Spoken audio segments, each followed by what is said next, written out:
ধন্যবাদ জানাই eagle foundation and একাডেমির সমস্ত মেম্বারকে এবং সুপ্রিয়া ম্যামকে। আমাকে ওনাদের সাথে আমার খুব কম দিনেরই পরিচয়।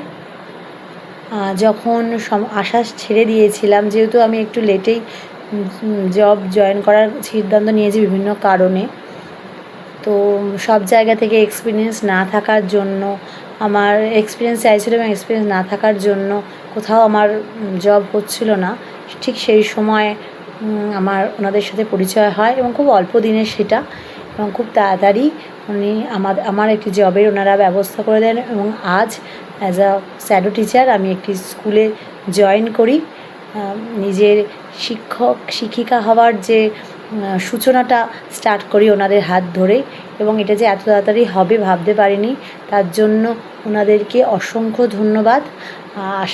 আশা করব আপনারা আমার পাশে থাকবেন। আমি আরও জীবনে, এই চাকরির জীবনে আরও এগিয়ে যেতে আপনারা আমাকে সাহায্য করবেন।